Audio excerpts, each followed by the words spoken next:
খানাকুলের বন্যা পরিস্থিতি ঘুরে দেখলেন জেলা শাসক সহ অন্যান্য প্রশাসনিক আধিকারিকরা। বন্যার্ত মানুষদের সমস্যার কথা শোনার পাশাপাশি আপদকালীন পরিস্থিতিতে আরও সক্রিয় থাকার পরামর্শ করলেন একত্রে। বুধবার তারা খানাকুলের জগৎপুর সহ বেশ কিছু এলাকা পরিদর্শন করেন।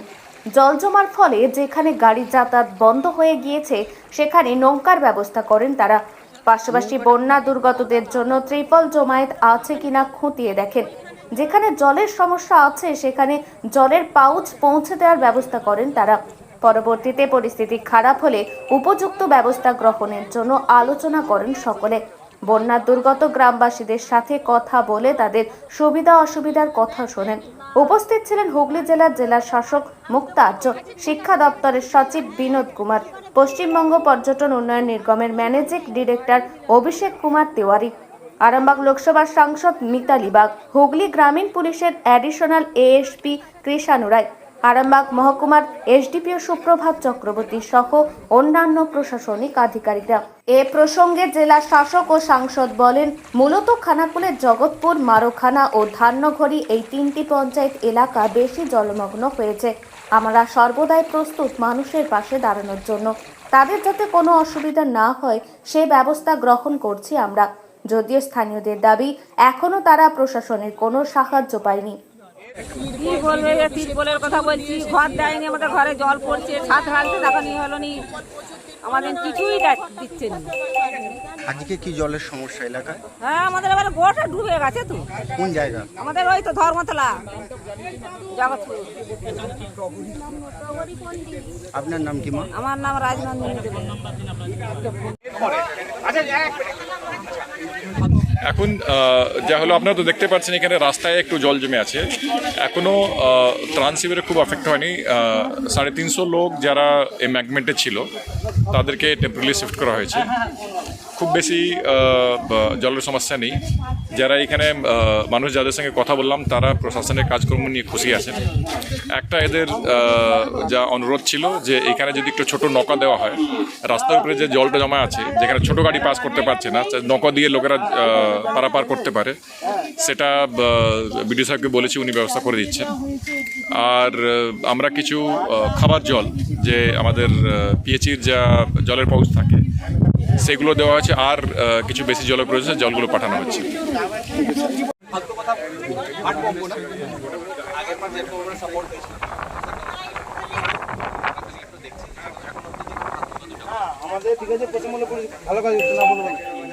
আচ্ছা, পশ্চিমবঙ্গ পুলিশ ভালো কাজ করছে। চলো ঠিক আছে, আপনারা এটাই বলছেন, এটা ভালো কাজ বলবেন।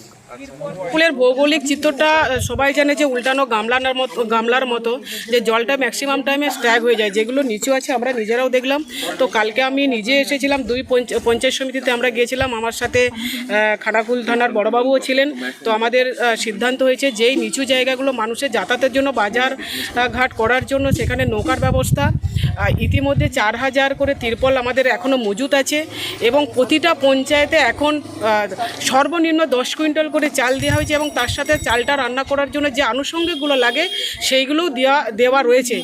এবং মানুষের এখানে চাহিদা ছিল, আমাদের জলের একটু কষ্ট রয়েছে, তার জন্য পিএইচই ডিপার্টমেন্ট আমাদের পুলকবাবু স্যারও কালকে একদম গাড়ি পাঠিয়ে দিয়েছেন। সেখানে পাউচ তৈরি হচ্ছে, পাউচ করে আমরা আগের বারেও যেমন আমরা গিয়ে পৌঁছেছি, এবারও আমরা চেষ্টা করছি। এবং এখন পর্যন্ত কোথায় কত মানুষ কোথায় শিফট হয়ে রয়েছে, কাউকে রাখতে হবে কিনা সেই খোঁজ নিতে আমরা বেরিয়েছি। আর যা সিদ্ধান্ত হয়েছে আমরা বললাম যে আরও যদি তারপলিন লাগে, যেটা আমরা তিরপল বলছি গ্রাম বাংলার, সেটা আমরা আরও আমরা আনাচ্ছি যাতে মানুষ কোনোভাবে কোনো দিক থেকে যাতে বঞ্চিত না হয়। আমরা সবাই সর্বসম্মতভাবে জাতি, ধর্ম, বর্ণ নির্বিশেষে এবং রং না দেখে মানুষের কাছে পৌঁছানোই আমাদের কর্তব্য। বিশেষ করে জগৎপুর, মারোখানা আর ধাননগরী, এই 3টে জায়গায় আমি কালকেই বলেছি এই 3টে জায়গাতে ক্যাম্প আমাদের শুরু করতে। অলরেডি আমাদের সেখানে ক্যাম্প চালু হয়ে গেছে। তা বাদেও আরও কোথায় মানুষ কোথাও জায়গা আটকে আছে কি না, তার জন্য আজকে আমরা সারাদিন আছি। শুধু আজকে নয়, আমরা প্রতিদিনই আছি। আর কোথায় ম্যাডাম আজকে পরিদর্শন হবে? না, আমরা তো বিভিন্ন জায়গায় যাচ্ছি, কালকেও আমরা গেছি, আজকেও গেছি। তবে একটা কথা বলি, সাফিসিয়েন্ট তিরপল যেটা মানুষ বলছে আমরা পাচ্ছি না, কেন পাচ্ছি না সেটার জন্য আমরা চেষ্টা করছি জানার। এত আমাদের সিএম ম্যাডামও বলেছে প্রয়োজন হলে 4টে করে একজনকে দাও, কিন্তু যেভাবে আমাদের তিরপলটা মজুদ আছে, কেন মানুষের বাড়িতে গিয়ে পৌঁছানো, জগৎপুরেই বলুন, ধাননগরী বলুন, মারখানায় বলুন, কেন পৌঁছাচ্ছে না? আমরা আবার অবশ্য বিডিও অফিসে বসবো, বা কিভাবে তাদের কাছে পৌঁছে দেওয়া যায় সেটা আমরা দেখছি সব।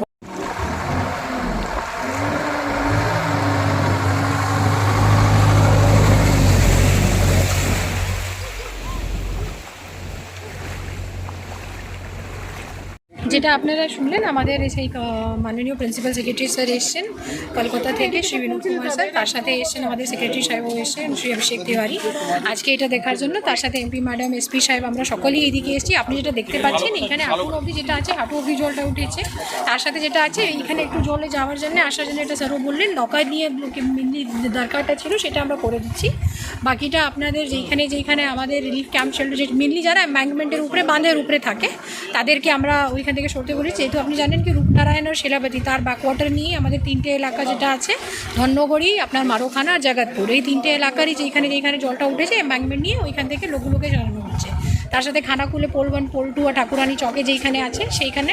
তো আমাদের সবগুলোতেই রাত্রিবেলাও গ্রুয়াল কিচেন চলছে, শুকনো খাবারও দেওয়া হচ্ছে, জলের পাউচও দেওয়া হচ্ছে, তারপলিনও। আর যেরকম সিএম ম্যাডাম বলেছেন 4টে তারপলিন করে একটা বাড়িতে, তাহলে যাদেরও আমাদের মানে আগে থেকেও পেয়েছিলেন, ওদেরকে আবার করে তারপলিন করে দেওয়া। এখন আরামবাগেই রয়েছে প্রাণ আইভিএফ ফার্টিলিটি সেন্টার। নিঃসন্তান দম্পতিদের মুখে হাসি ফোটানোর বিশ্বস্ত প্রতিষ্ঠান প্রাণ আইভিএফ ফার্টিলিটি সেন্টার। দক্ষিণবঙ্গের মধ্যে সর্ববৃহৎ এবং সর্বপ্রথম এআরটি গভর্নমেন্ট রেজিস্টার প্রাপ্ত আইভিএফ সেন্টার এখন আরামবাগেই। অল্প খরচে আইভিএফ পরিষেবা, বন্ধ্যাত্ব চিকিৎসার এক অভিনব অধ্যায়। প্রাণ আইভিএফ ফার্টিলিটি সেন্টার একেবারে অল্প খরচে পুরুষ ও মহিলার বন্ধ্যাত্ব পরীক্ষা, বন্ধ্যাত্ব চিকিৎসা সবকিছুই হয় আমাদের প্রতিষ্ঠানে। সুচিকিৎসার মাধ্যমে মা ও বাবা ডাক শুনতে পারবেন নিঃসন্তান দম্পতিরা। তাহলে আর দেরি কেন? আজই যোগাযোগ করুন প্রাণ আইভিএফ ফার্টিলিটি সেন্টারে। ঠিকানা বসন্তপুর, আমতলা, 2 নম্বর রেলগেট, আরামবাগ, হুগলি।